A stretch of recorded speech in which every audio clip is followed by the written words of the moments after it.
American middle class was built on the back of routine work. You can think about routine physical work, that's an assembly line worker in a factory, or routine cognitive work, that's the payroll clerk in that same factory. Both of those jobs are going away very quickly. And one of the challenges we're facing today is that about half the population in the United States and other developed countries has not shared in this bounty that the second machine age is bringing. We can decide what the future of work looks like. Big technology changes always force us to think hard and to do some things differently. This is one of those times.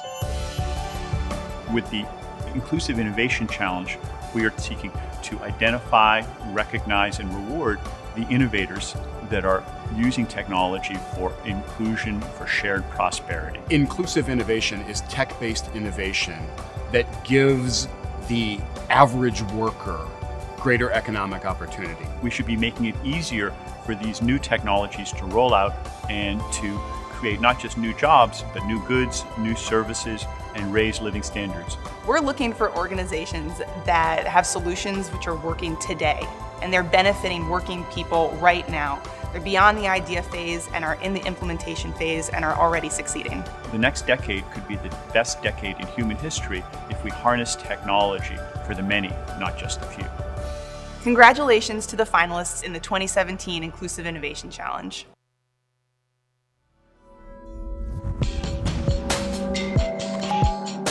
Please welcome MIT Initiative on the Digital Economy Director, Erik Brynjolfsson. Good evening and welcome. We're so happy to have you here at the Inclusive Innovation Challenge Awards. I'd like you to take a minute to imagine a future in the year 2027. Advances in artificial intelligence and machine learning have come faster than expected, and as a result, cancer and many other diseases are on the run. Demographers tell us that life expectancy is improving. In fact, it's improving by about 14 months each calendar year. So that's good news. Self-driving cars and trucks are now already roaming the streets of Boston, and traffic jams are virtually non-existent. More importantly, 30,000 lives have been saved. There are fewer highway deaths, and there's hundreds of billions of dollars less of property damage. GDP, wealth creation, productivity are all at record highs and growing faster than ever before in history. And poverty is almost non-existent, and that's because not just that robots are creating enormous wealth, but people have learned new skills and been redeployed to the many things that only humans can do well in the creative arts, in scientific discovery, in childhood education, in cleaning the environment, and other areas. But I can also imagine another future. Again, the year is 2027. Again, self-driving cars and trucks have advanced faster than expected. But in this future, 3 million truck drivers don't have jobs anymore, and neither do millions of taxi drivers and the millions of more people whose livelihoods depended on supporting those people. And they haven't been reskilled to do those other many things that need to be done in our society. And so they're working odd jobs, going door to door, looking for something to do, or even just for handouts. GDP perhaps is still at a record high, but now it's not growing anymore, and most of the innovation is focused on weaponry and military applications, because what wealth there is highly concentrated in a few thousand families. And after the rebellion of 2023, these families are mostly in prisons, not government prisons, but prisons of their own construction. They live in compounds behind high walls with barbed wire, drones hovering overhead day and night, highly armed, looking for intruders, because there are angry masses that aren't happy. They aren't getting a share of this pie. And when they do go out, they have robot guards by their sides to protect them from the growing number of people who aren't happy with the way the society is evolving. At the MIT Initiative on the Digital Economy, we often get asked, probably the most common question is, which of these futures is more likely? What's going to happen to all of us? Or which of the 1,000 other futures that we could imagine? Or what's going to happen with the Longfellow Bridge? Are they ever going to finish construction on that? So the answer is that that's not for us to predict. It's really not for anyone to predict, because these are not what data scientists call prediction problems. These are decision problems. The ultimate outcome is not something we sit back and let the technology decide. It's what we decide. We have ever more powerful technologies than we had before, but these technologies are our tools, not our masters. So they don't shape our destiny, we shape our destiny.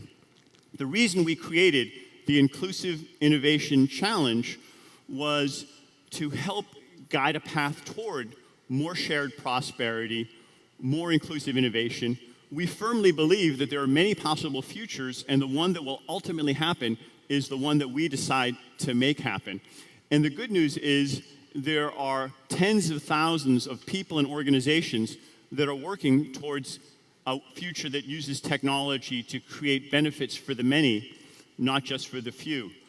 These organizations don't get as much recognition in the press as they should. They don't get the rewards that they should. And the Inclusive Innovation Challenge is specifically designed to bring attention to these people.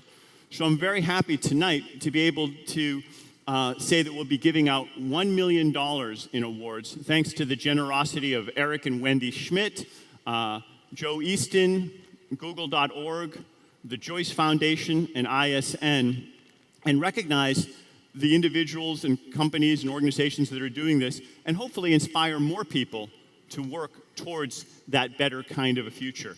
So thank you very much for joining us tonight, and welcome to the Inclusive Innovation Challenge Awards.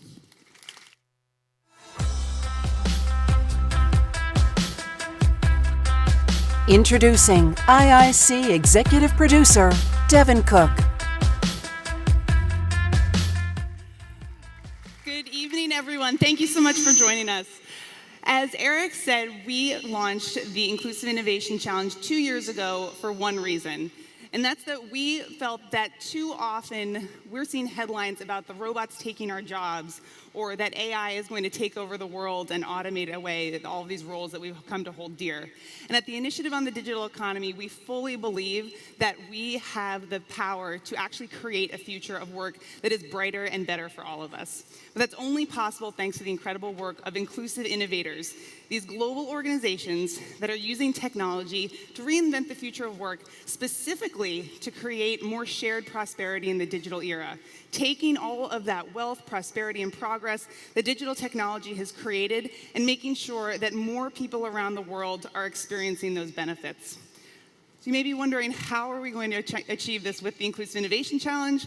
Well, what we chose to do is identify these global change makers and bring them to the public eye. Make sure that people know about the incredible work that they're doing and show that these solutions not only are possible, but they are working today. And so what we did was we scoured the globe for organizations that are succeeding in helping people to have a better future, both economically and in the workplace. We worked with multiple partner organizations to reach out to these different organizations, entrepreneurial networks, nonprofits, et cetera, to help spread the word. Once we identified them, we had almost 1,000 organizations from across the globe register. 300 applications came through, and over 160 judges helped to review each and every application to really identify who these change makers were that were making a tangible impact on people's lives. They're visionary, they're creating huge impact, they're scalable, and they're ensuring the participation of a much broader group of people, those who've been underserved by working opportunities to date. And once we identified these top scorers, we had an incredible champion committee of experts, many of whom are in the room today, Mario Marino, Byron Auguste, Fiona Murray, among others, who you can see on our website, who looked at all these top scorers and selected grand prize winners in 4 different categories. Those categories you're going to see tonight. They are skills and matching, income growth and job creation, financial inclusion, and technology access. And in each of those categories, we have 4 winners, and one of those 4 winners in each category, tonight will be announced as our grand prize winners. And each of those organizations will leave here tonight with $150,000 to invest back in their businesses and continue to create even greater impact. So I am delighted to begin tonight's programming. Each of our speakers will frame up these different categories that I just described, and then we will have award presenters announce these grand prize winners. And I hope you'll join me in welcoming and celebrating these inclusive innovators that are truly reinventing the future of work. Please welcome Eric Schmidt, Executive Chairman of Alphabet, and CNN Senior Technology Correspondent, Laurie Segall.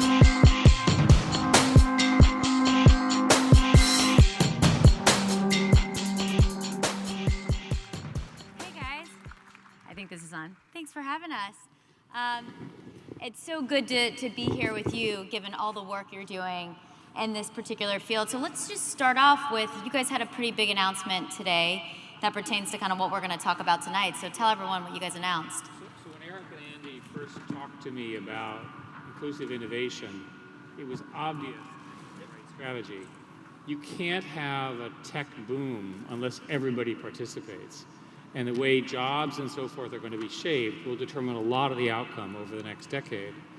I'm very happy to say that today Google announced a $1 billion fund to go to NGOs over a 5-year period, along with 1 million volunteer hours from Googlers to work precisely on workforce of the future, digital skills, and inclusive innovation. We made this announcement today. Great. So, that sounds great. And I'd like to give the IDE folks a little bit of credit for having the idea, although you won't get all the money. So that all sounds great. But now let's look at the dystopian view, right? But you're a journalist. The first thing you do is go to dystopia. But no, why don't we talk about the optimistic view But this first? is why I want to give you the opportunity to dispute this dystopian narrative that people are talking about when it comes to the future of work and robots taking over and everyone losing their jobs. What do you think the narrative should be? Well, I'm actually convinced that we have a very serious jobs problem coming up. And I'm convinced that we're going to have a lot of empty jobs without people in them. And the reason is that I think the math is pretty straightforward. All of the major economies, the developed economies, are flat or shrinking in population unless they welcome immigration, something which seems to be out of favor in America at the moment. The result is, remember, we have fewer job placements. The second thing we have is a good news, which is older people are living longer. So on a percentage basis, we have a smaller percentage in the workforce. But these economies need to grow. And they need to grow to support old people, education, all the initiatives that countries care about. The only way they're going to do that is by making their productive workforces more productive. And the only way we know of to do that is to use tools and automation techniques. So I think a straightforward analysis will say that we're going to have lots of job choices and not enough skilled people to sit in those jobs. So what jobs do you think, and when we look into the future, what jobs will become obsolete, and then what are the jobs that, that we don't even know about that will be there and there will be, opportunities for people? Well, I take a strong view that very few of the jobs that we do today will go away because of this rapid pace of automation. There are a few exceptions. Elevator operator was an example, but most jobs get smarter. So in my view, there's a sort of narrative that truck drivers will lose their jobs. Remember that truck drivers do a lot more than driving the truck. They schedule the loads, they load the trucks, they worry about security, they keep people appraised as to what's going on. They're much more than just the operator of the truck. Those functions will remain. Over and over again, the evidence is that we're not automating jobs, but rather tasks. And the tasks that we are automating are the ones that require the least amount of human judgment and creativity.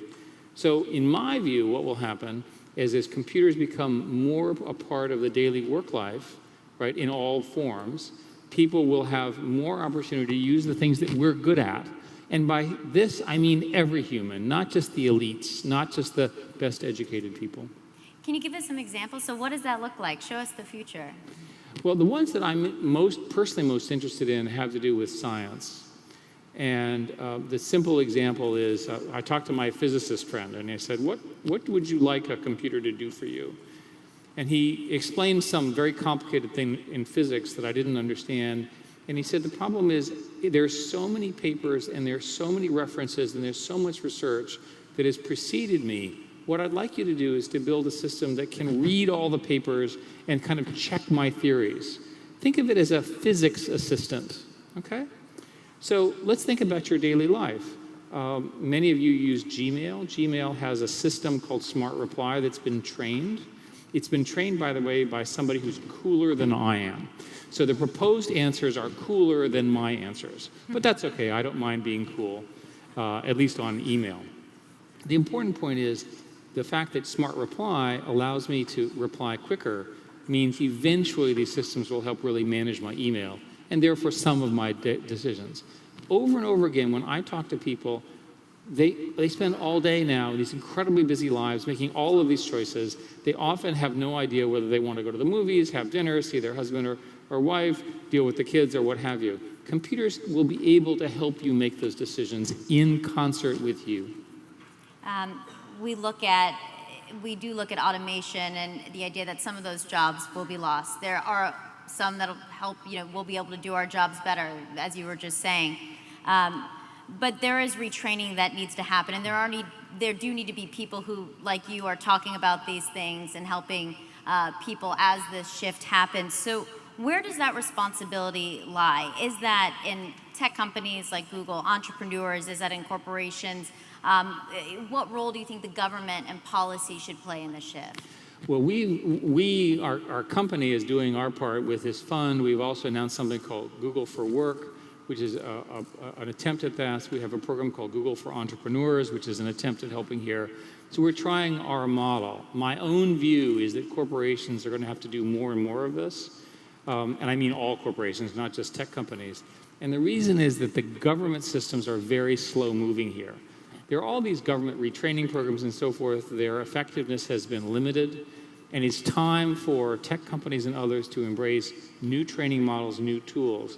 There's lots of evidence that online training done right can really accelerate new skills. I don't know, give you an example. There are 500 million views of YouTube a day of what we would call training videos of one kind or another. Often bizarre things, I might add.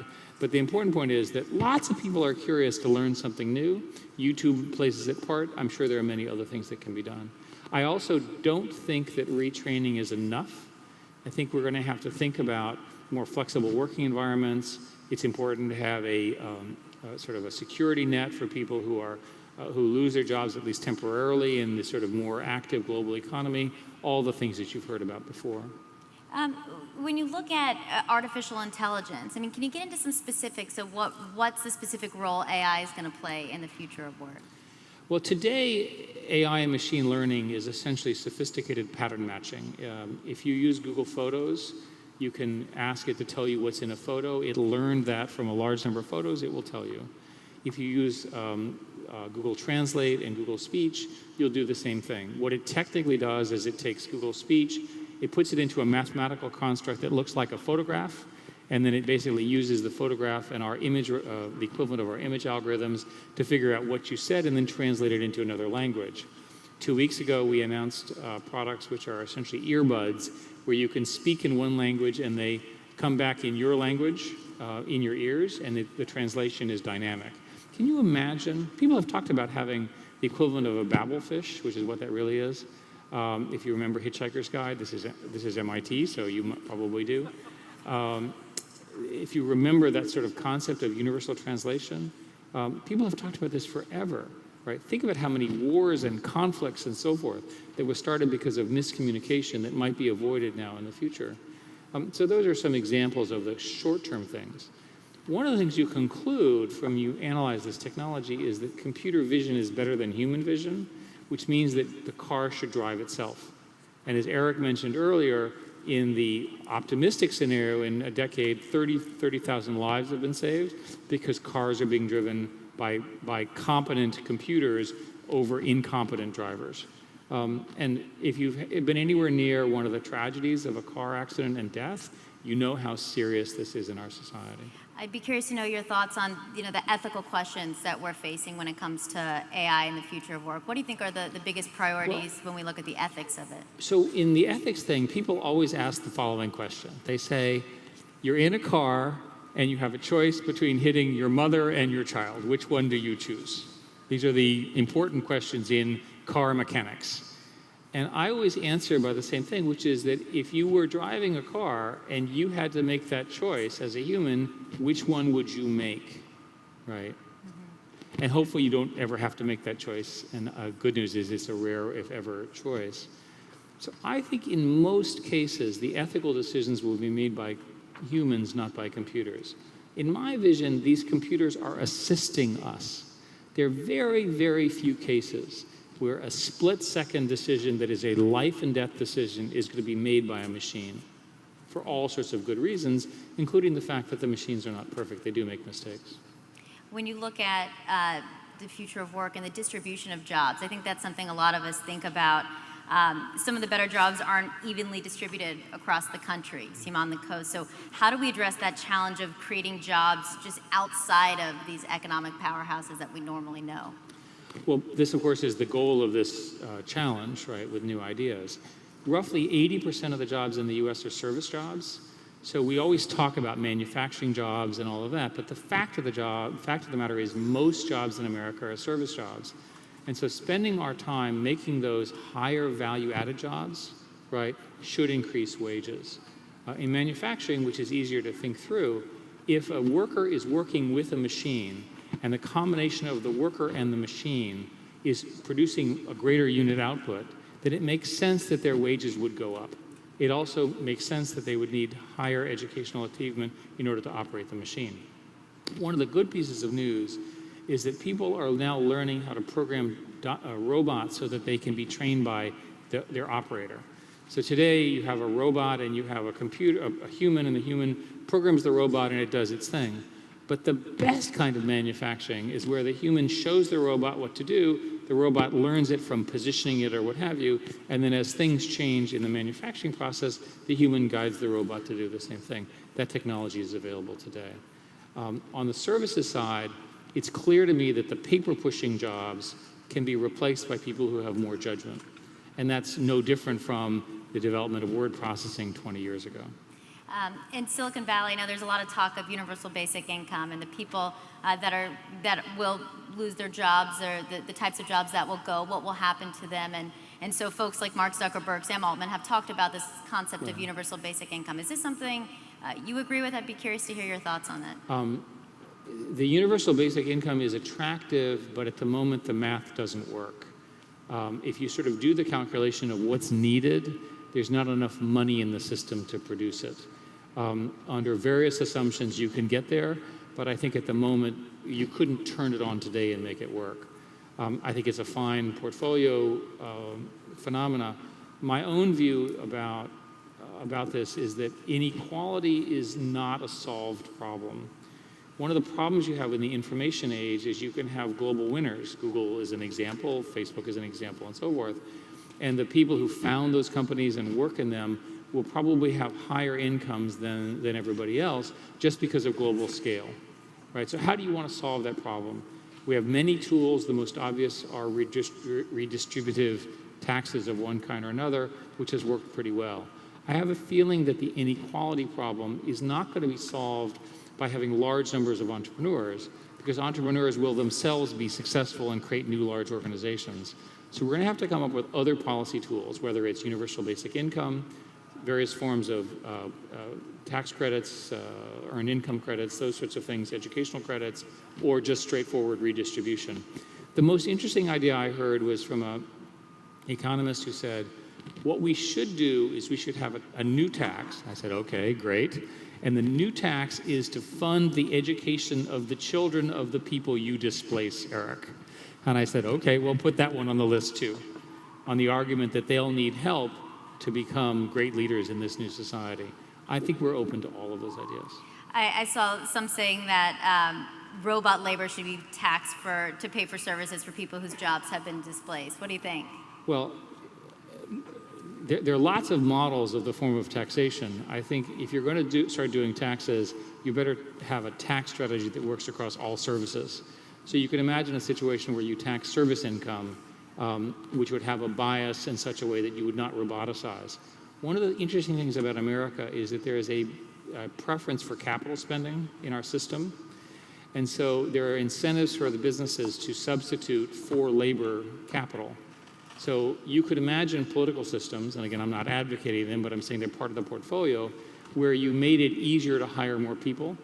My simplest proposal, which never seems to happen, is simply reduce the employee paid payroll tax, right? In other words, if you subsidize things you want more of and you tax things you want fewer of, you'll get more of one and the other.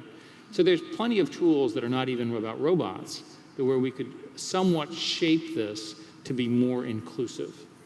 This is a more philosophical question, but you talk about universal basic income, and the next question is always kind of about identity and work and how a lot of who we are is tied up in what we do. How do you think in the future this sense of identity will change as jobs change? Well, one of the things that is missed I think by many economists in this is how important work is as one's identity. Now, all of you understand this, but you might in your head have a prejudice that not everyone is like you, and there you'd be wrong. Although they complain about it, the fact of the matter is work provides a great source of pride and identity at pretty much every level, and people try to do a pretty good job everywhere. So it's important that in the model that I'm describing, where people work with their robotic, helpers, if you will, that they have ownership of the outcome, right? That they take pride in what they work. I think that those are universal. I think they're independent of what you're doing, and I think as the nature of work changes, it will be very important that people have a sense of authorship of what they do. Remember, we're best when we are creative, intuitive, using all of our human skills, and we can put our name and brand on it. It was my idea, it was my song, my play, my contribution. I feel good about making the world a better place. What do you think the single most important skill of the future will be when it comes to work? Well, I've always believed that the most successful things you need to have are really two. One is persistence, and another one is curiosity. And persistence is easy to understand. The hard things in life really are hard, and they take a certain kind of steadfastness, right? The sort of setbacks that we all face in our personal lives, in our career, at school, or what have you. But the other thing you have to do is you have to be curious. Every once in a while, I'll meet somebody who is incredibly persistent and incredibly incurious. And they've sort of become a battering ram, but they don't recognize that the world around them has changed. And I think the information age, you need both. The persistence, because it takes a while to accomplish great things. Nobody does these things in a month. But curiosity, because new ideas are coming at you faster and faster and faster. And the best way to be curious is to listen more than you talk, which is hard for some people, and ask questions, which is also hard for some people. You said, I was looking at some of your videos, and you said that the problem is sometimes we don't have ambitious enough goals. Yeah. And you talk about if we want to create the future, we have to invent the future, but the question is, how do we organize it? So if our goals aren't ambitious enough, what should be the goal for the future of work? What is the ambitious goal that people should have? Well, I think we are undershooting this problem, and therefore we will undershoot the opportunity. Why can't we invent a product or a set of products which in aggregate terms makes the average human, the average American, the average worker just 10 times smarter at whatever they're doing? Why don't we just set that as a goal? Why do I say 10 times? Well, Google has a subsidiary called X, and the whole concept is that they do things which are 10 times better than the current state for 1 billion people over a decade, right? So 10, 10, and 10.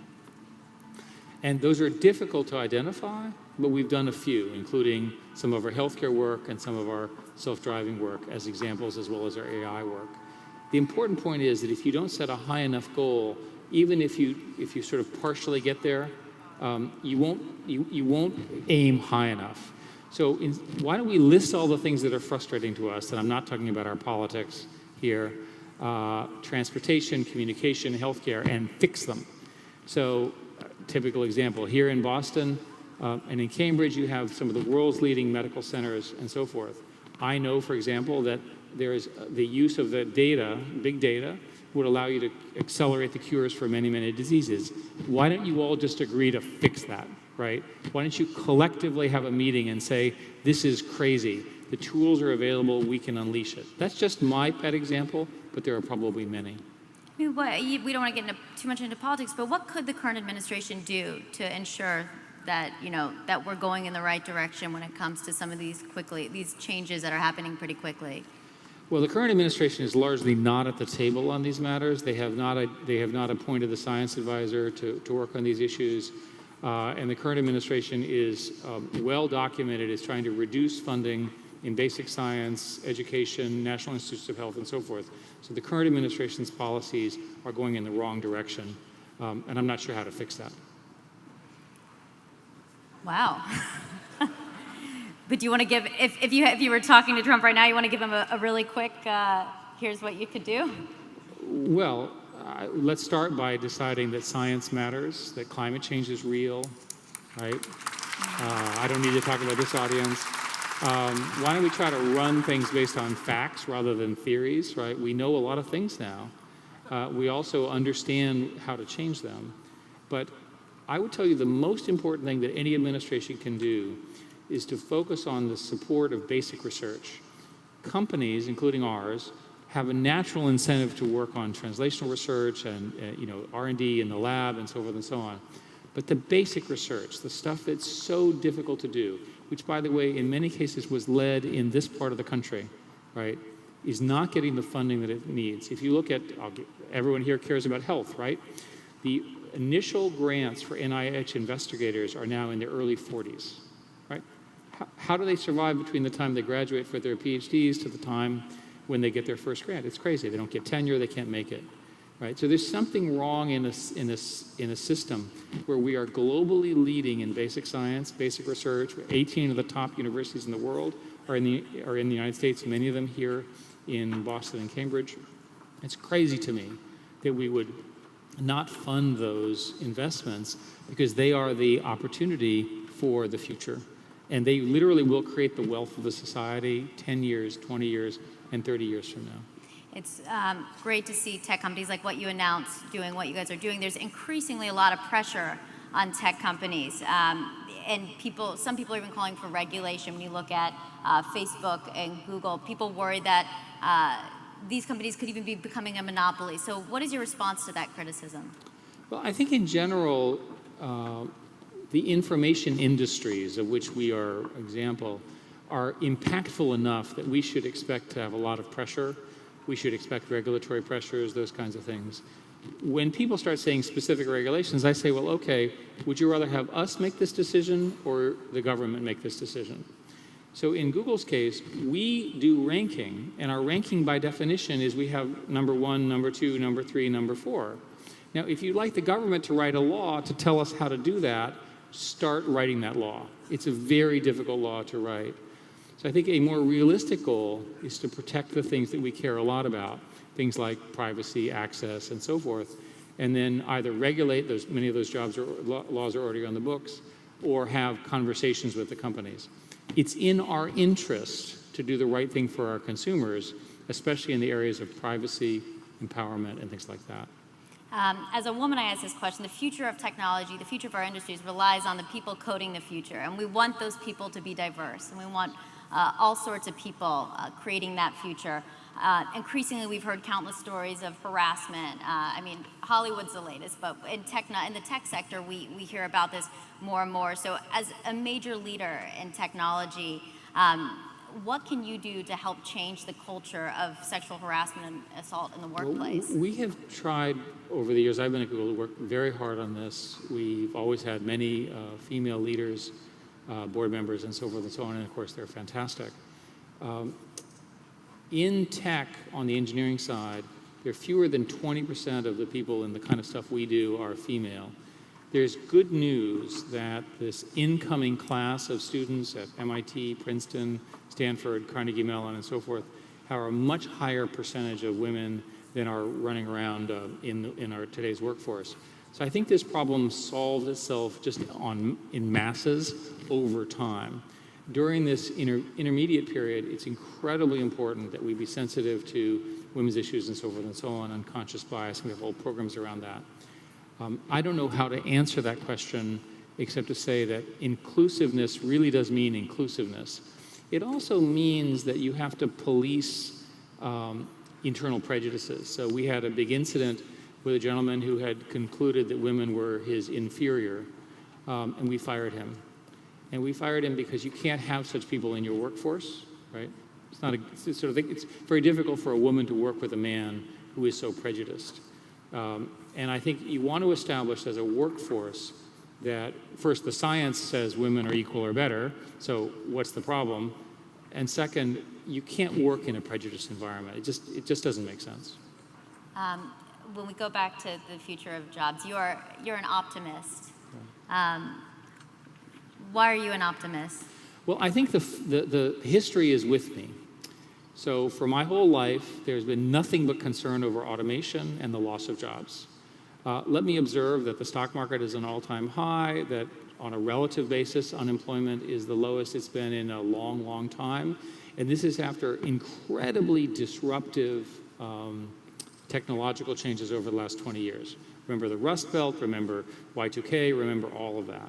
So I think the evidence is that humans are incredibly creative, intuitive, and in the right economic system, which I think we have in America, people can pull this off. I have enormous faith that as these opportunities are invented here in Cambridge, Boston, and elsewhere, people, especially young people, will take advantage of them. And from my perspective, the sooner we put them in charge, the better. So you're saying I'm not going to be replaced by a robot? You are 10 years from definitely now, not. it's not going to be a robot doing this And in interview, fact, or my bot doing this interview. I will predict that no one in this audience will be. Okay, it's on the record now. Great. Thank you so much. Okay, thank you all.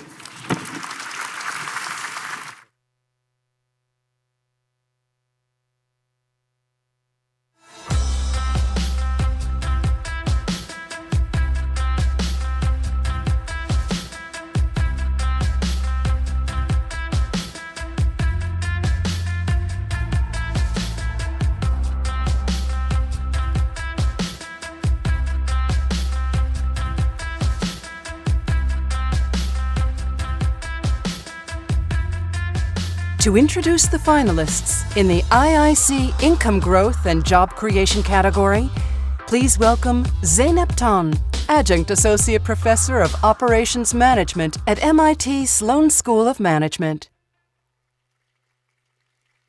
Good evening.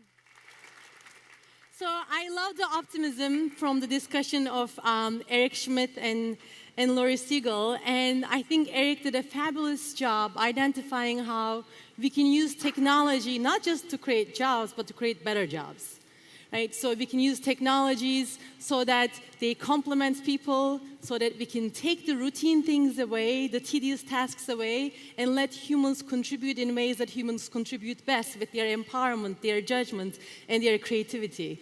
But that just doesn't just happen. We need to help make that happen. And luckily today in this room we have 4 finalists who are doing exactly that.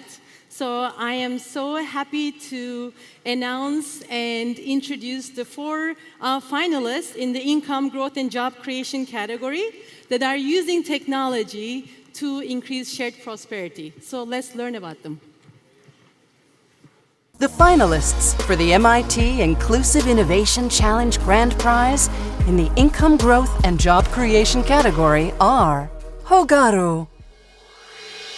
Over 90% of the cleaners working in Latin America are working without Social Security and without a proper contract.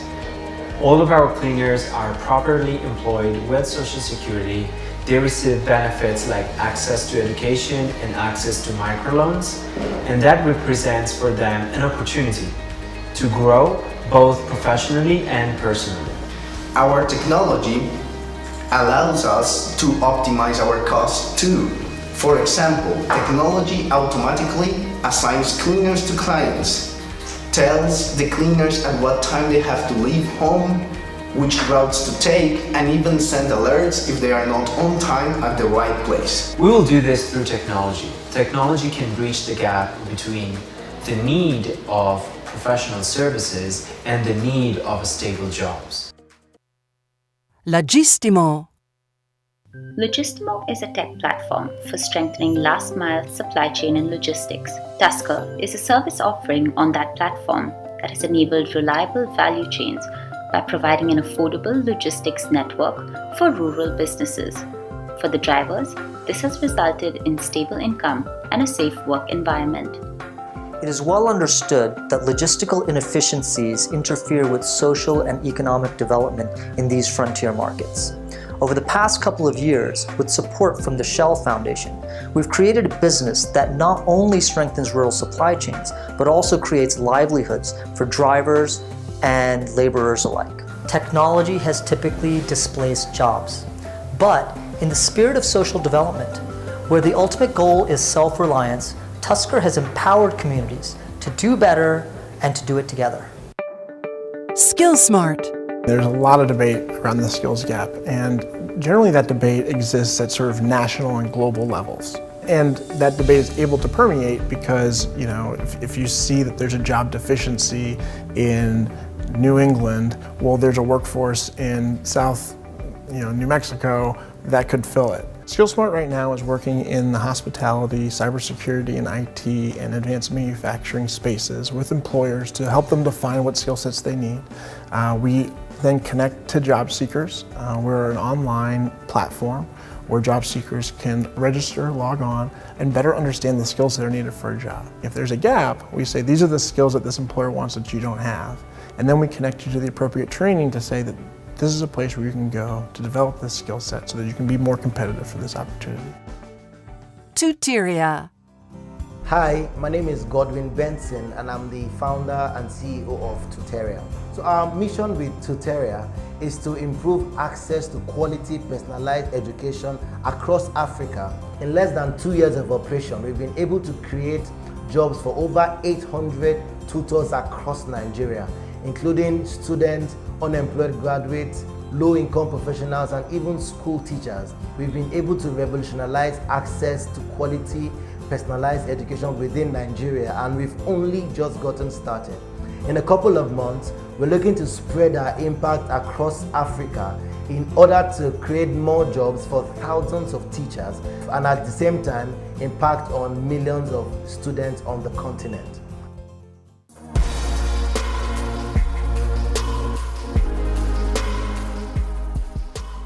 And the first grand prize winner of the night is Logistimo.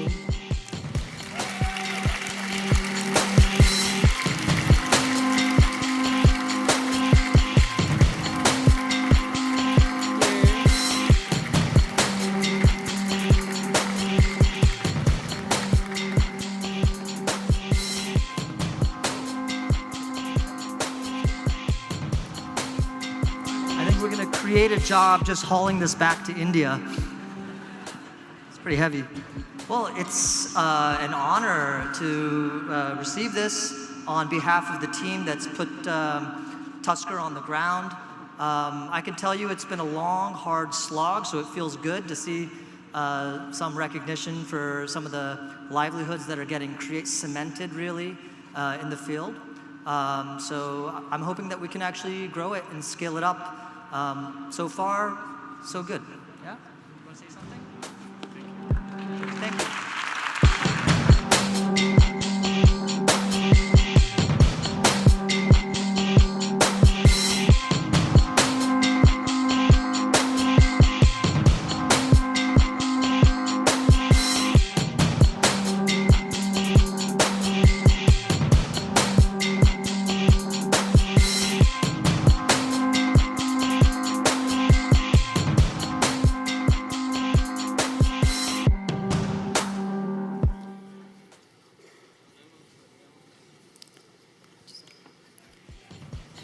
Please welcome Sheila Marcelo, founder, executive chairwoman, and CEO of Care.com, to discuss how her organization is ensuring financial inclusion for a broader workforce.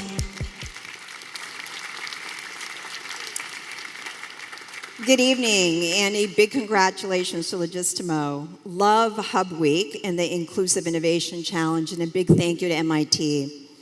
I love what Eric talked about, and obviously his book, How Google Works.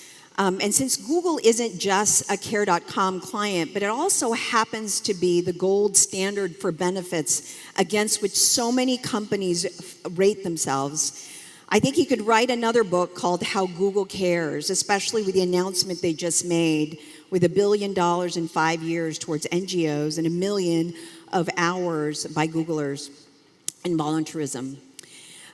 So I think of the word why a book, How Google Cares, because of the word care. Obviously, it's not just because I run a company called care.com. I'll talk about that in a bit. But along with work and jobs, it's critical for us to think about how we decide what the future of work looks like.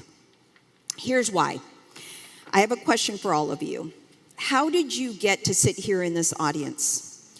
Many of us have had a great education. We live in the Boston area. Many of us have good jobs. Many of us have worked very hard. But we all have something else. We have had great care. Care we received as children.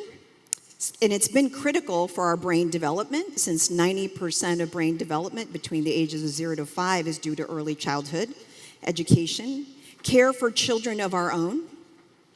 There's a codependence between care and work. And care for our aging loved ones, and we see where the demographics are headed with an aging population.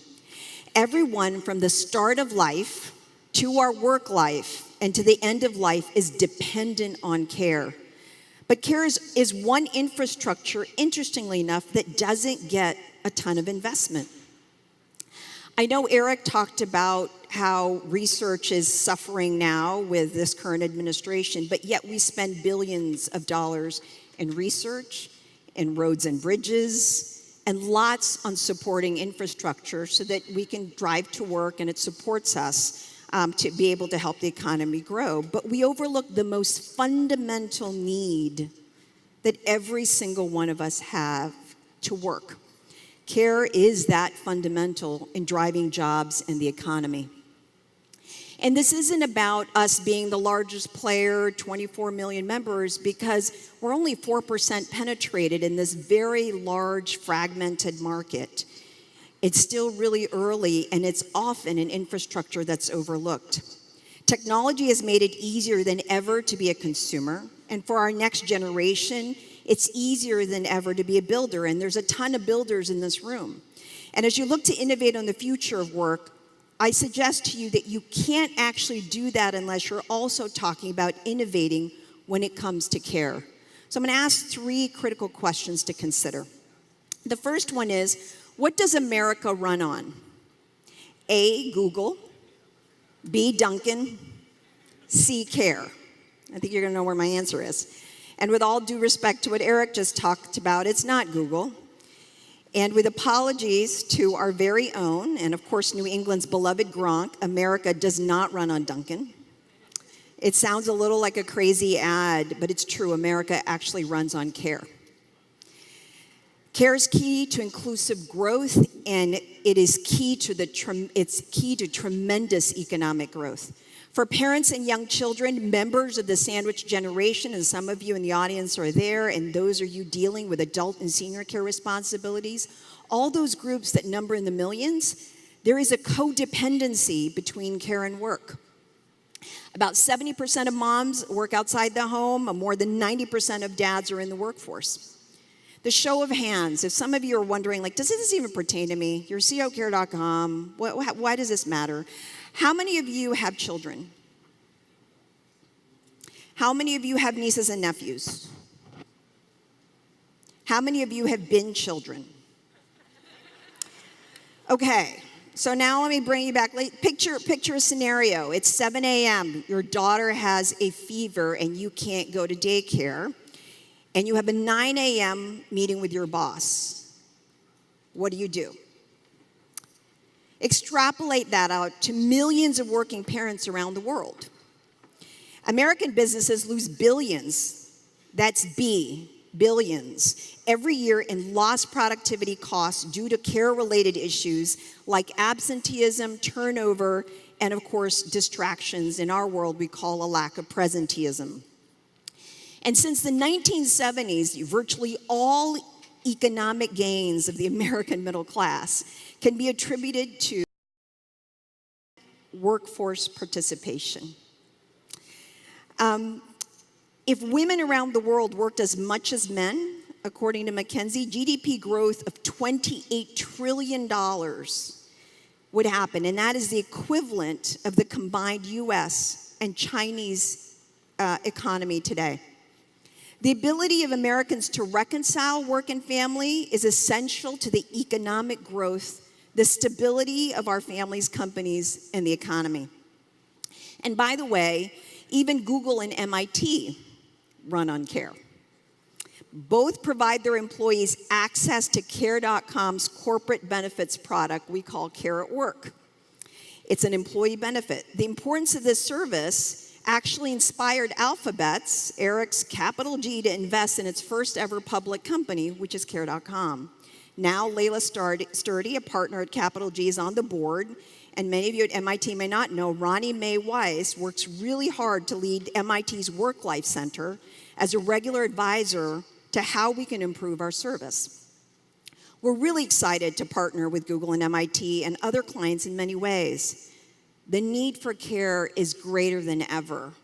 When we look at millennials, and this stat was shocking to me because I have a 25-year-old, is that about 90% of new parents are now millennials. Let me emphasize, 90% of new parents are now millennials. And more than 10,000 boomers are hitting retirement age every day. Which brings me to the second question. What do you think is the fastest growing job category in the US over the next 10 years? A, rideshare driver. B, personal brand manager. Or C, a home health aide. You know where I'm going when you heard Eric say 80% services. It's actually C.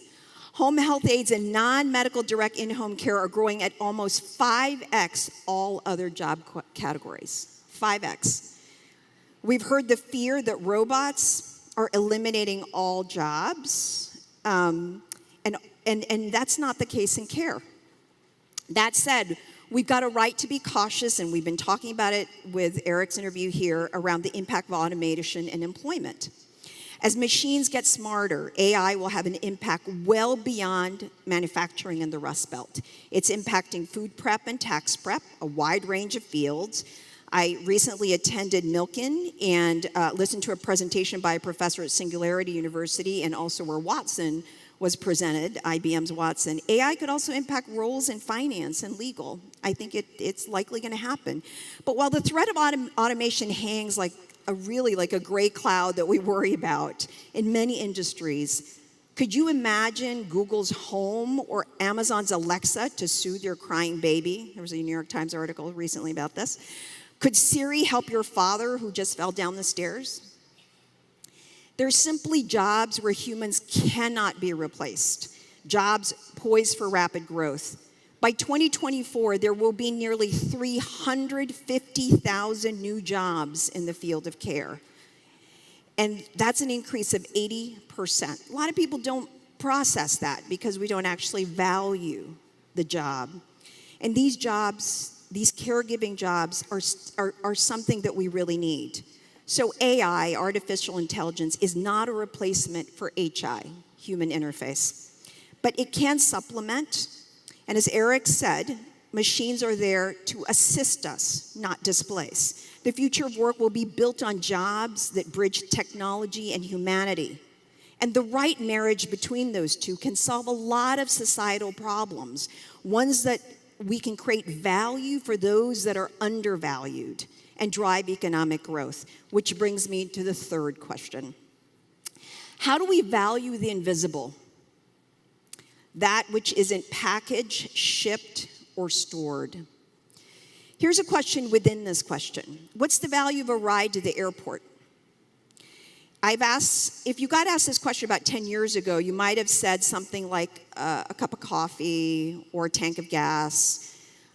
Today I can tell you it's $40 from our office in Waltham and $65 when it's surge pricing. And what's the difference? Because of Uber and Lyft.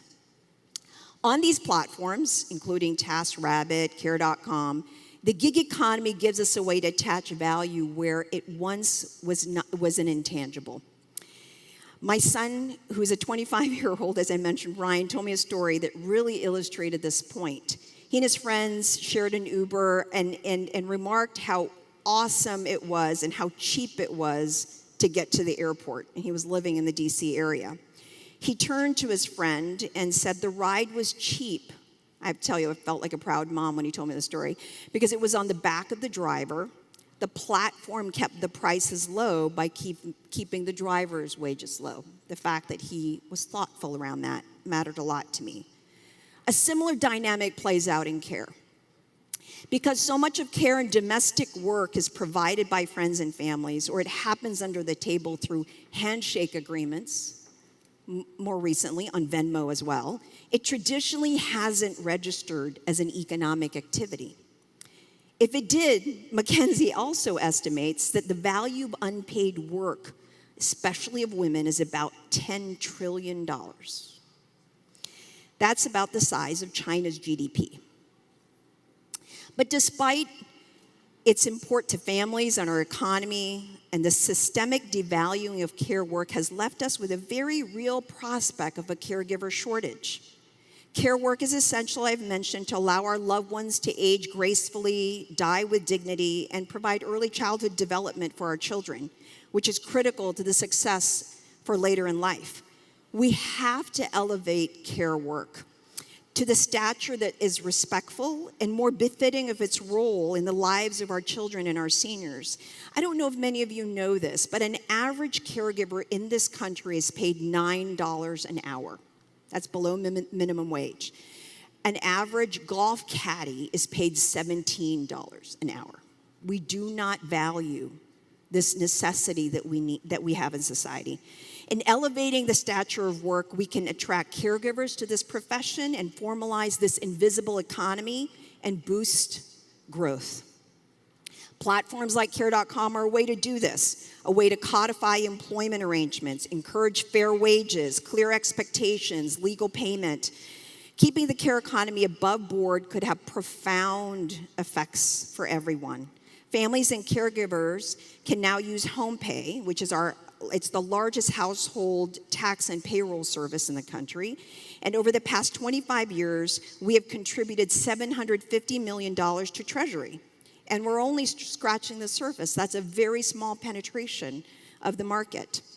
Platforms also presents opportunities for some of the social safety net traditionally found through employers, and we're hearing that with some of the innovators today.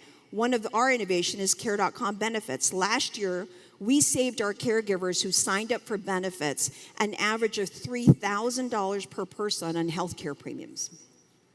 Most don't have access to health insurance through an employer, and half of our caregivers are on public assistance. So caregivers are one of the largest segments of the gig economy. We can extrapolate what professionalizing gig would mean. Estimates vary about the size of the gig economy. Some say our freelance workforce is 50 million. Some put it higher. Studies have shown that these gig workers can't find better paying jobs or jobs at all. So if we invested in making sure that these jobs that bridge technology and humanity are good ones, then we can become more conscious of the undervalued in our society. So in closing, this inclusive innovation that we're celebrating today must bring the best in humanity's efforts. Remember, what brought you here is the quality of care that you've had in your life that supported you in your education, your hard work that's getting you to be in the audience today. Our greatest innovation challenge is what companies like Google are helping us solve. How will we make quality care the gold standard for as many people as possible for many generations to come? And as you leave here tonight, if you remember nothing else from my remarks, remember this. The future of work, yes, it does include persistence and curiosity, as Eric pointed out, but it must be a future with care. Because care, interestingly, is the work that makes all work possible. Because as humans, to do better than machines, we care, for our families, for each other, and for humanity. Thank you.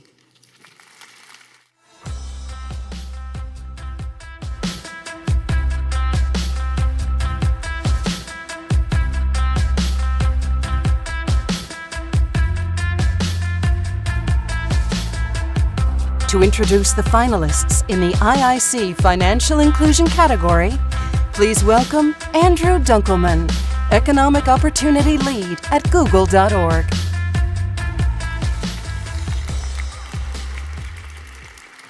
Two billion people worldwide lack access to basic financial services that can ensure financial stability. Bank accounts, retirement savings, access to credit. These are just a few of the critical financial tools that not only provide workers with increased income stability, but also drive financial opportunity for them, their families, and their communities. Today, many of these underbanked people are achieving newfound financial stability thanks to inclusive innovators from all around the world. The 4 finalists in the IIC are coupling new technologies with data gleaned in unexpected places, while also leveraging relationships with financial institutions. Let's watch how these finalists are ensuring financial inclusion for more people in the digital economy.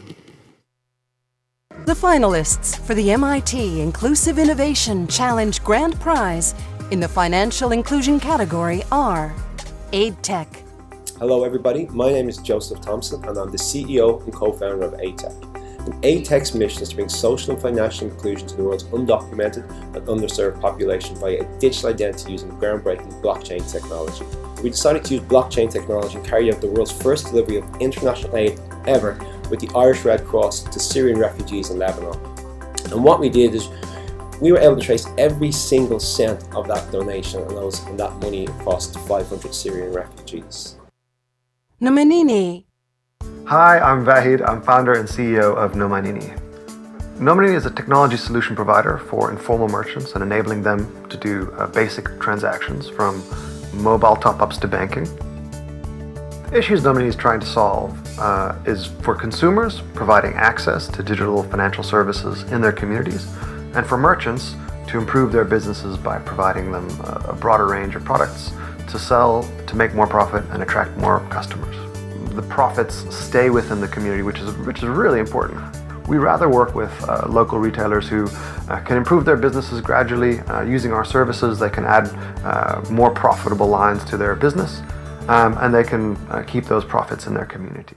EFL. The issue is not that there's a lack of money in the world. There are banks with trillions of dollars looking for new markets to enter and people to lend it to. The problem is that the banks don't know how to tell who they can lend the money to. Our strength is that anybody, anywhere, at any time can complete this assessment in a short period of time and gain access to credit. EFL today works with over 30 financial institutions across 20 countries, and that number is growing daily. We've assessed over 1 million individuals, and our partner financial institutions have provided over $1.5 billion of lending to those individuals. Tala.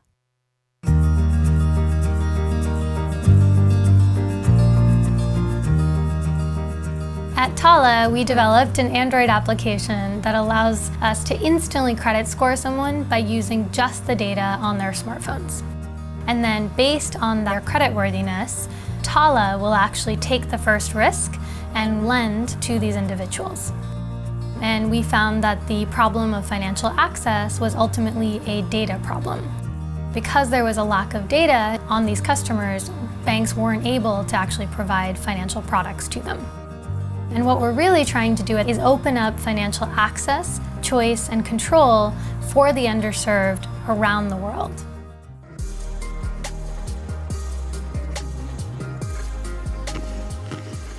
And the winner of the 2017 Grand Prize in Financial Inclusion is EFL.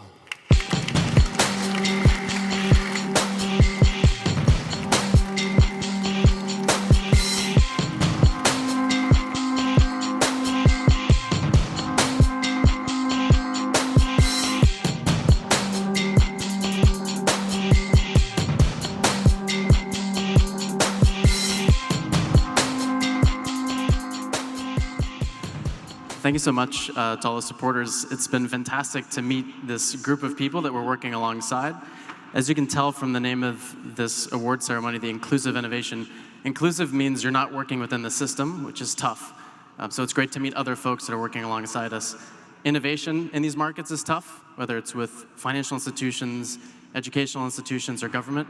And so it's great to have support there as well, and both financial and kind of help along the way. So Google.org actually supported us initially, so appreciate the full circle.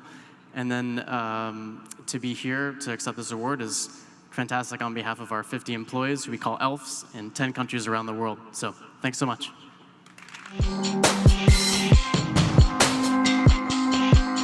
Please welcome Leila Janah, founder and CEO of Zama Group and LXMI, to discuss how she has enabled working people to develop necessary skills for online work and to access those work opportunities. Hi there. So as Eric said earlier, we are living in really exciting times. We are a less violent, more prosperous, and longer living society than we've been in all of human history. So with the exception of climate change, we're really living in a better world than at any time since the dawn of agriculture. But there is one problem that we have yet to solve, and that is global poverty. This is at the root of so many of the world's biggest problems, from illness and violence and trauma to famine. 2 billion people still live on less than a few dollars a day, and most people don't realize this is actually adjusted by economists for purchasing power. So these are 2011 US dollars. Just imagine that. Poverty at this level is at the root cause of so many of the social problems that we try to fix downstream through philanthropy and international aid. It's the reason why we have 300,000 women dying in childbirth every year. The World Health Organization estimates that 99% of these deaths are preventable and due solely to poverty.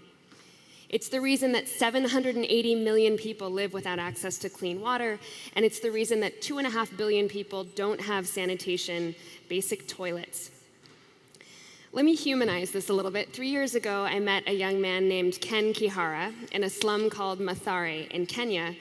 And in this area, kids play alongside open sewers, and people make a living scooping up bits of plastic and selling them to the local recycler. 10 years ago, one of these people was Ken. He was an orphan. His mother had died of multi-drug resistant tuberculosis, which is a major problem in a place like Mathare. And believe it or not, Ken had managed to get into one of the top boarding schools in Nairobi. He got a scholarship. And despite stealing toothpaste and other sundries from his fellow students, he was too embarrassed to borrow from them. He managed to convince the dean to graduate, and you would imagine that this would be the happily ever after moment for someone like Ken. He's managed to make it out of the slum into a top boarding school and graduate from high school. But for so many young people around the world, graduating from high school is where the real struggle begins, because in a place like Nairobi, there is 70% youth unemployment. There are no jobs for slum kids, even those who graduate from good schools and speak beautiful English. So what do? Our typical approach to helping someone like Ken involves charity.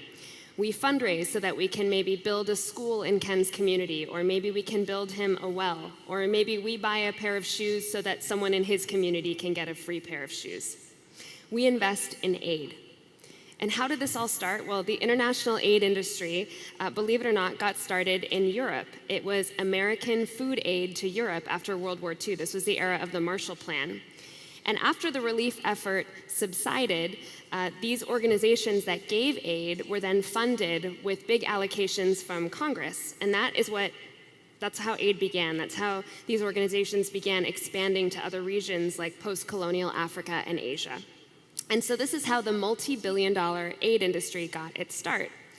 And over the past 60 years, we've transferred over $1 trillion in development-related aid to sub-Saharan Africa alone, and yet per capita income today, real income there, is lower than it was in the 1970s, and more than 50% of the African population, 350 million people just like Ken, still live on less than $1 a day. This translates to a massive waste in human capital. Traditional aid, I believe, has created dependency, and it's deprived millions of people of a sense of agency and self-determination. The only real way to fix this problem, the only real way to end poverty, is by giving work and by redirecting traditional aid to organizations that hire and train low-income people like Ken and pay living wages. When people earn living wage work and they have dignified employment, they invest in their own infrastructure, their own healthcare systems, community development, and education. And when people earn wages, and this is a key point, those wages are taxed, and that creates a healthy relationship between people and their government. Imagine how corrupting foreign aid can be when the majority of your budget as a government leader is coming from outside of your country as opposed to taxes on your own people. Now, for the first time in human history, we have a really exciting new way to give work to people like Ken, to the people who need it most.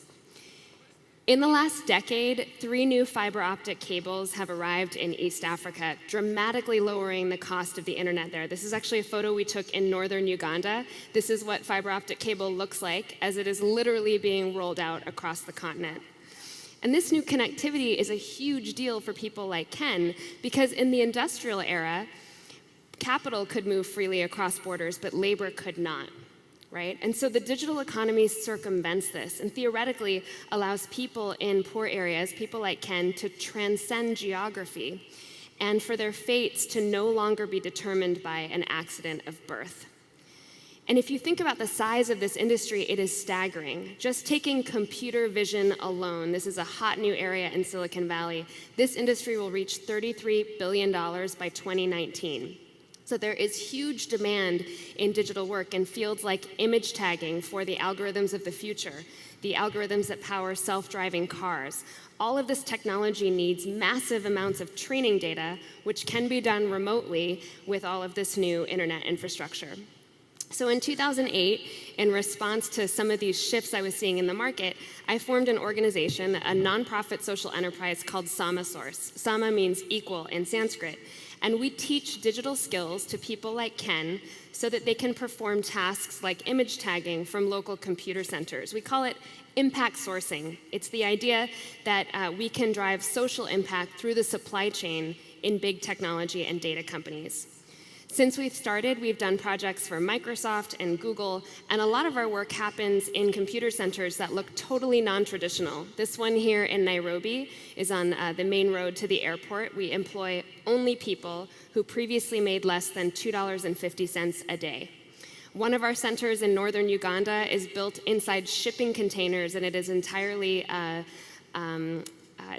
powered by solar panels on the top and by a battery and a generator. So these are not your traditional big outsourcing data centers. We pay living wages to our workers and dramatically move them out of poverty, and we also conduct extensive surveys to see how their lives change. So just to give you an idea of what the transformation looks like, on average, our workers are starting at about $2.20 a day. This is not an exaggeration. Most of them are living in informal housing. That's a picture that you see of me outside where Ken used to live with his young daughter. Most of them are eating really bad food. We survey our workers and find that many of them are getting the majority of their calories from sugarcane because they can't afford more nutritious food. It means that one single health incident can bankrupt a family permanently because you don't have health insurance. During and after SamaSource, our workers more than quadruple their incomes, moving to well over $8 a day. And what's exciting is that they stay at this income level 3 years after they leave SamaSource. So it's a permanent pathway out of poverty. We see an immediate improvement in their diets, an immediate move out of the slum or out of a rural area into safe housing, and immediate investment in things like school fees for younger children in the family or saving for a college education. So dramatic change in quality of life. This hasn't just happened for a few people. We've now been able to replicate this for 9,000 workers and their families. So we've moved 36,000 people out of poverty in the last 9 years. What's remarkable about this movement is that it's really a trickle-up effect. This money is going directly to people like Ken, who are then spending it on local businesses. So we've now seen these people invest over $10 million in local businesses in their own community. Impact sourcing works better than aid. Last year, our organization became profitable out of our earned revenue, which means that this model could be replicated all over the world, and we're already seeing a huge movement into impact sourcing and digital work in communities like Nairobi, which were totally off the beaten path just a few years ago. And I think what's remarkable about this model is that we're taking money that is already sitting in corporate supply chains. Google and Microsoft are already getting this work done, and we're able to direct it to people who otherwise would never have these sorts of jobs. All of these problems that we usually try to solve with charity, things like lack of clean drinking water, and so many of the issues that we try to solve with aid, I believe could be better addressed by giving people living wage work and allowing them the sense of agency to determine where they should invest that capital. So now the question is, how do we get more companies to do this? How do we get more companies to impact source and directly employ low-income people and pay living wages? This is kind of a staggering number, but the biggest 2,000 companies in the world spend $12 trillion on goods and services annually. By comparison, the GDP of sub-Saharan Africa is about 1.8 trillion. So that is a huge amount of capital. Imagine if we could move even 1% of this capital into sourcing from social enterprises like SamaSource. We could have a dramatic impact on poverty very quickly using existing budgets from corporate supply chains. And we estimate that just 1% of this spend could lift 40 million people out of poverty if it was directed to those sorts of enterprises. We're now working with SAP, one of the largest procurement engines, to build a guide for companies, for corporate procurement officers who want to source this way and just don't know how. They don't know the vendors to choose. And we're listing everything from garment manufacturers and factories to retail brands, things like fair trade coffee that you can stock in the lunchroom. I just launched a new brand called LXMI, the first fair trade and organic brand at Sephora. And even, corporate gifts could be bought from fair trade suppliers like this. That pay living wages and that choose to do work in poor communities.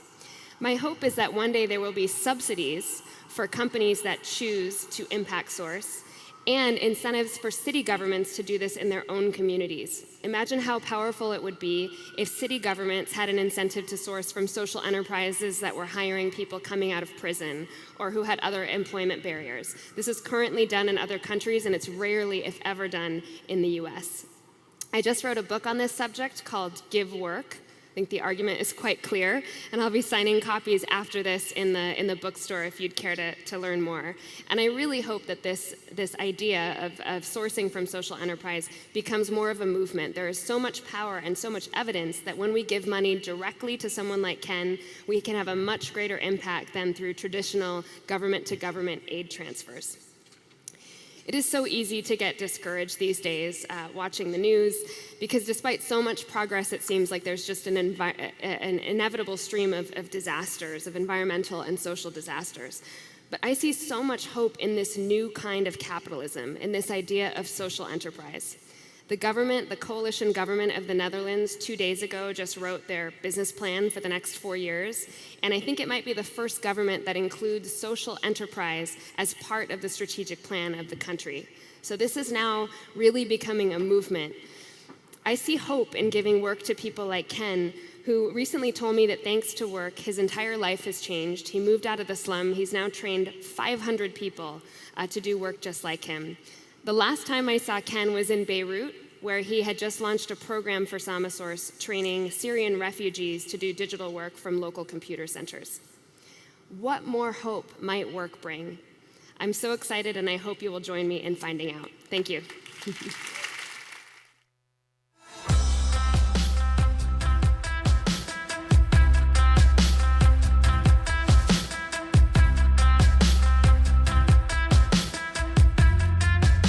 To introduce the finalists in the IIC Skills and Matching category, please welcome Derek Thompson, Senior Editor at The Atlantic. Hi, everybody. Good evening. 100 years ago, a computer was a person who computed, who manually calculated figures. And a gig worker was not a Lyft driver or Uber driver or TaskRabbit, but a musician. So what will be the jobs and the skills of the next generation and the next century?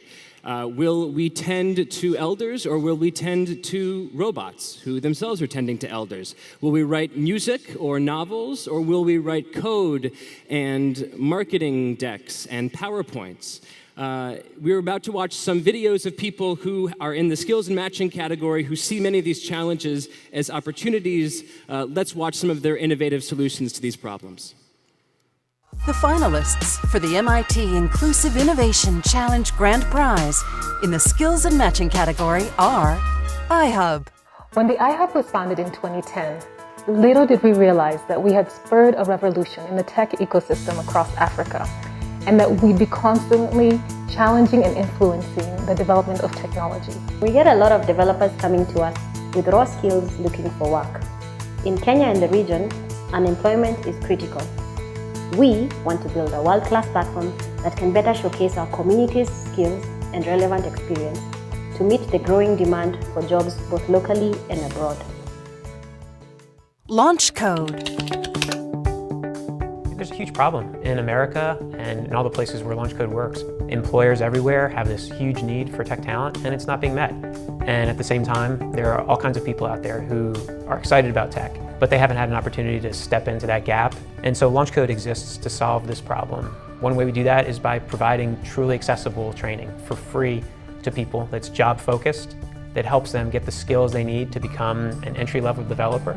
We then help find those people work. We use apprenticeship, we use other tools to get those people into the workforce. We're focused on making sure that people who come from a diverse range of backgrounds are not limited by their background, but have an opportunity to step into the tech world and make the tech world what it should be, which is a place where people are actually able to be welcome and to succeed.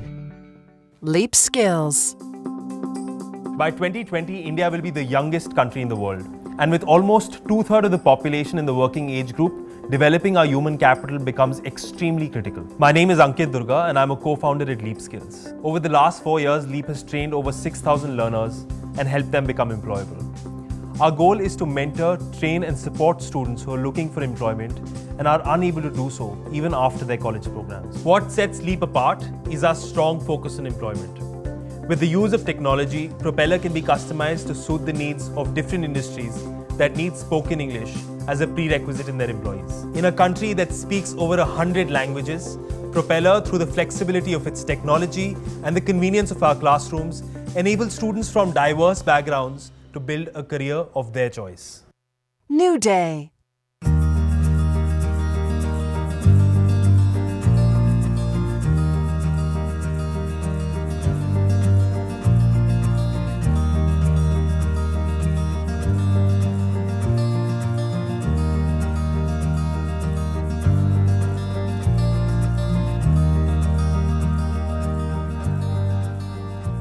What if we could use smartphones to provide services to not only wealthy people, but for the millions at the bottom of the pyramid that needed them most? New Day is doing this with a smart low-income employment platform. Using chatbots and social media, our smartphone platform provides job matching, awareness and skills training, consulting to employers, and ratings for accountability.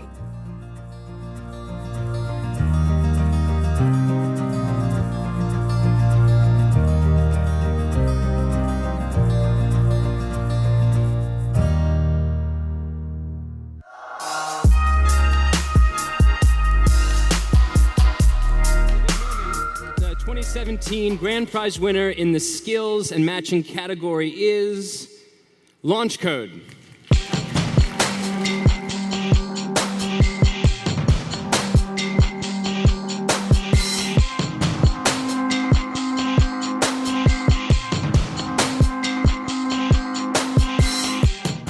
First things first, thanks to MIT IDE for including us among a truly remarkable group of 16 organizations. To spend a few hours this afternoon with these people was a true prize in and of itself.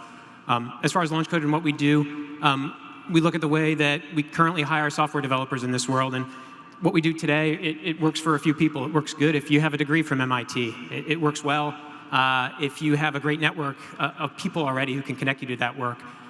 If you're a 29-year-old mom who works 22 hours a week in a low-wage job, it doesn't work for you at all. And so Launch Code is about opening the door to tech careers for that mom and hundreds of people like her. And that's what we've been doing. We want to do a lot more of it, and we're grateful for this, which is going to help us do a lot more of it. So thank you very much.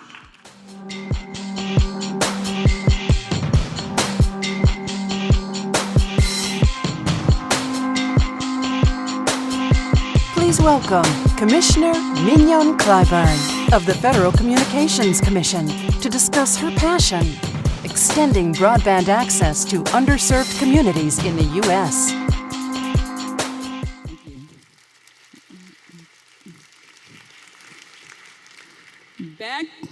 Back in the digital dark ages, when I was a freshman in high school, when I got a 90 on my paper, that meant that I got an A.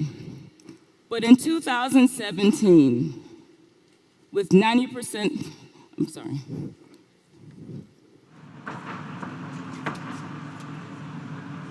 Anyway, so. Back in the digital dark ages, when I was a freshman in high school, when I got a 90 on my paper, that meant that I had an A. But in 2017, with 90% of our population having access to broadband, I challenge all of us to grade us and conclude that that is no longer an A. Because that means that 10% of our population is on the wrong side of the digital divide. That means that 34 million of our fellow citizens do not have access to the opportunities and the tools they need to survive in the 21st century. That also means that if you're in rural America, 39% of you basically don't have access to what we classify as broadband. And if you live on a Native American reservation, 41% of you are disadvantaged. Now, again, some of my colleagues would conclude that victory is ours because the majority of Americans are connected. But 34 million people will say otherwise. And those are the 34 million people that I speak for this evening. They're the ones that I met on LA Skid Row, who literally have nothing but the clothes on their back. But what one of them named Frenchie, she didn't have an accent, but that's for another story. What she told me that at her lowest moment, when she literally had nothing, she had but one address, and that was an email address. And that email address connected her to the rest of the world. That email address and access to the internet gave her the opportunity to sign up for the services she needed to better her life.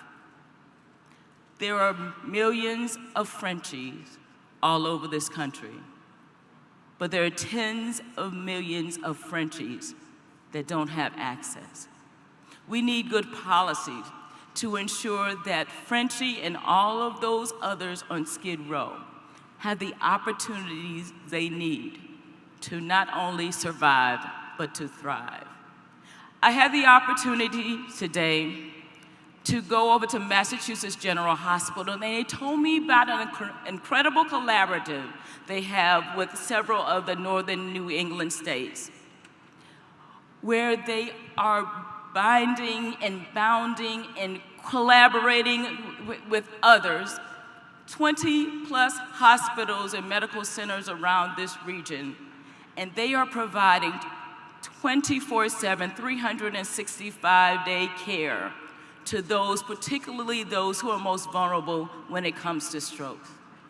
I went down to the Mississippi Delta in Ruleville, Mississippi, where the accent is closer to mine, and the food, I will tell you, is fine. But what is not fine down in Ruleville is a high incidence of diabetes. I met about a representation of 200 patients who, with a broadband connection, with help from the medical center, with assistance from a local wireless provider, they are being connected to their medical professionals, and every day they check in, they send in their vitals. And do you know what a very small pilot that allows them to stay in touch with their professionals, do you know what that has netted? With a population, again, of 200 individuals, they saved $339,000 to Mississippi's Medicaid fund for the first 6 months of the program. They saved 10,000 road miles in the first year of that program. One individual in that study went to the hospital 6 times through the previous year. Out of those 200 patients, I want you to guess how many of them had a hospital visit during the first 12 months of that program? 0. What I'm saying to you when it comes to education, opportunities, health care, and more, broadband is a game changer. Access to the internet is a necessity in the 21st century. It not only provides for incredible opportunities, it's good business. It makes dollars and cents. It enables us to be more efficient and more effective. It enables us to cut out the middleman so that business owner, that entrepreneur, anywhere in this country can sell directly to an individual without any barriers like that monthly rental or a storefront. And what I'm trying to convey to you today, that if we don't have the proper regulations, if we don't have the proper legislation, if we don't have the proper and combined partnerships, then we will sell all of our nation short. So my challenge to you is what I look in the mirror and challenge myself every single day at the FCC, that we must be smarter, more efficient, more collaborative, and less partisan. And if we do all of those things with connectivity and being enablers in mind, then when we come back here next time for Hub Week, that 10%, 34 million people will be connected, opportunities will be abound, and we will have a more prosperous America. We can do that. It is just a click away. And again, if you join us, wherever you are, whatever you do, whatever your background, no matter your capacity, if you join us in this effort, then we will have a more bountiful and connected America. Thank you. To introduce the finalists in the IIC Technology Access category, please welcome David Verill, Executive Director of the MIT Initiative on the Digital Economy. Thank you. And now for the final award of the evening. Technology can drive broad-based economic prosperity in the second machine age. However, many people, particularly those in emerging economies, but also some in developing nations, still lack access to basic digital technologies. Providing high-speed internet, putting advanced AI technologies into the hands of students, or simply offering access to mobile device charging stations where electricity is often inaccessible. These are solutions that can instantly empower people to engage in the digital economy and have transformative effects on their lives. The finalists in the IIC Technology Access category are achieving these goals and more. We're honored to celebrate these innovative approaches that are bridging the digital divide in our increasingly tech-driven world. The finalists for the MIT Inclusive Innovation Challenge Grand Prize in the Technology Access category are AdmitHub. Hi, I'm Kirk Delario, co-founder of AdmitHub. an intelligent mobile messaging platform for college success. Every year, 14% of students who are admitted to college fail to matriculate. Of those who begin college, 48% will fail to earn a degree. Students who melt over the summer or drop out of college disproportionately come from underserved communities. Here at MidHub, we blend machine learning with human expertise to guide students on a personalized path to and through college. Our AI advisors support students and free university staff to focus on the most meaningful, high-impact, face-to-face student support. And at MidHub, we're creating a future where everyone interested in attaining a college education can access the support they need to make their dream a reality. ARED. One of the biggest challenges that Africa is facing today is the poverty issue, especially among the youth, and the lack of access to affordable connectivity solutions. Shariki Hub was built to bring last-mile connectivity solutions for low-income people. Our Wi-Fi system has a 100-meter radius and can connect up to 50 people at one time. The whole kiosk system is mobile, so there is no need to build any infrastructure. Our vision is to build the largest Wi-Fi network for low-income people in the next 10 years in 20 African countries. Digital Citizen Fund. Digital Citizen Fund established computer labs in 11 girls' schools and 2 media centers in Afghanistan and hired computer science teachers to staff them.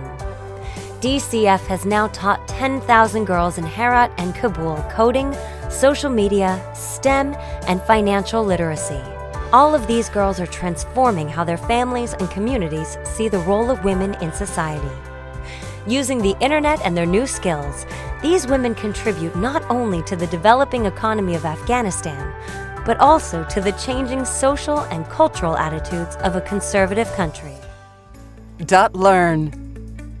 We are .Learn, and we are going to put online education into the hands of every student in the developing world by making video learning as accessible and as affordable as SMS. We developed a technology called video vectorization, which enables students to download hours of online learning video in just a few megabytes. At that level, a student could download 5 hours of video for less than the cost of sending a single text message, making video learning practical and affordable for the first time to millions of students across the developing world. The vision is quite simple. It's to make online education work for the billions of new internet users around the world.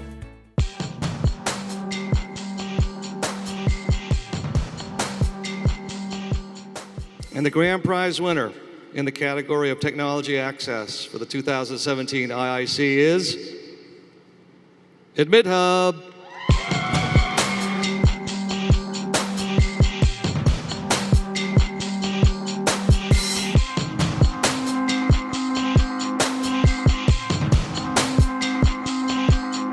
Wow, thank you so much.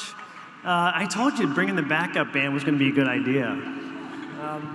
Well, having now sat through all of the videos of so many amazing companies, this is even a more humbling honor. So many people to thank. Thank you so much to MIT. First of all, I'm Kirk. I'm one of the co-founders of MidHub. Oh, thanks, Kirk. What's that? Oh, I'm Drew. Sorry. So many people to thank. MIT and the selection committee, thank you so much. I also want to thank our college partners who were willing to take a risk on a new technology and trust us with their students. Also our amazing team who make us look so good.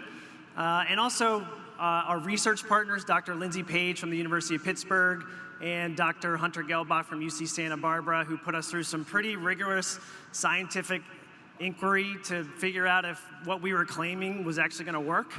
And finally, our families who've really supported us through the highs and the so many, many dark days of starting a company.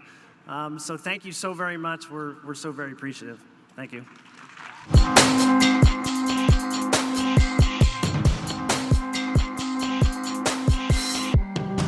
Please welcome MIT Initiative on the Digital Economy Co-Director, Andrew McAfee.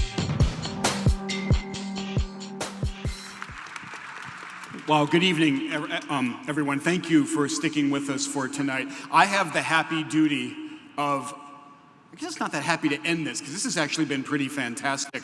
I want to start off by thanking our presenters, our speakers, and our finalists for what we've experienced here. Our goal with the IIC is to shine a spotlight on some fantastic news, to counteract this dire narrative about what technology is doing, and to really celebrate this amazing innovation that we're seeing that provides opportunity to people. In all modesty, I think we succeeded tonight. And this is a little bit of a personality test, because after tonight, if you've been here with us, and if you still walk away believing the robots are eating all the jobs narrative, congratulations, you, my friend, are a pessimist.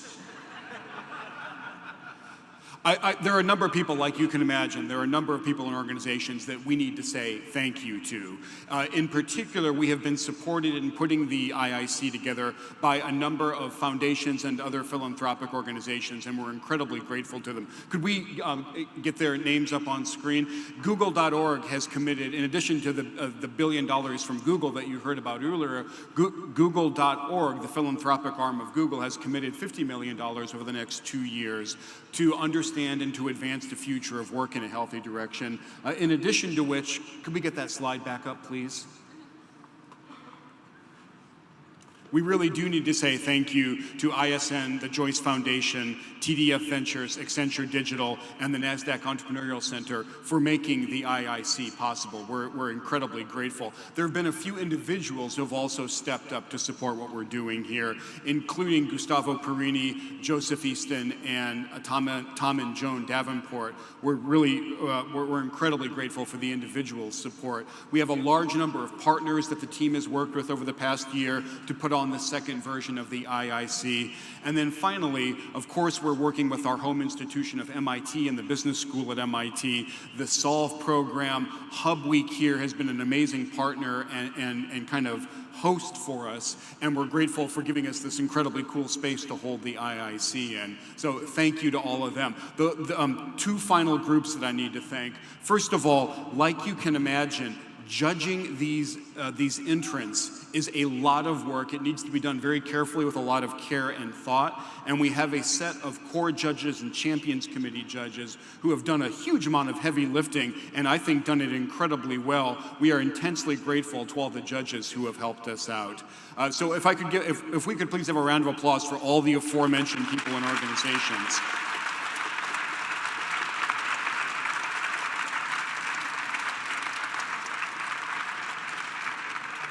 I also need to shine a spotlight. This one is not a wanted spotlight because the team that has put the IIC together is a very kind of low-key spotlight shunning group, but we're not going to let them get away with it. I think all of us have the impression, the vague impression, that our colleague Devin Cook has done a crazy amount of work to put this together. You have no idea.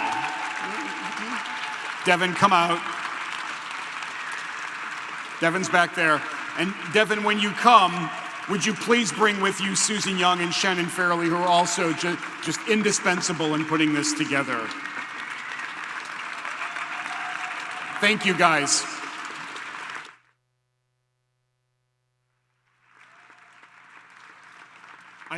I know this is not your favorite thing. You have no idea how much work it is to do this, let alone do it at the level that we've experienced tonight. Devin, we're super grateful. Thank you. Thank you, Andy. I greatly appreciate that. It's been a true honor to work with all of the members of the IDE team, and certainly to identify some incredible organizations that really, that's why we exist, to support this new movement and really see that digital technology can do good for the world. So we're really thrilled to hear. Thanks, Andy.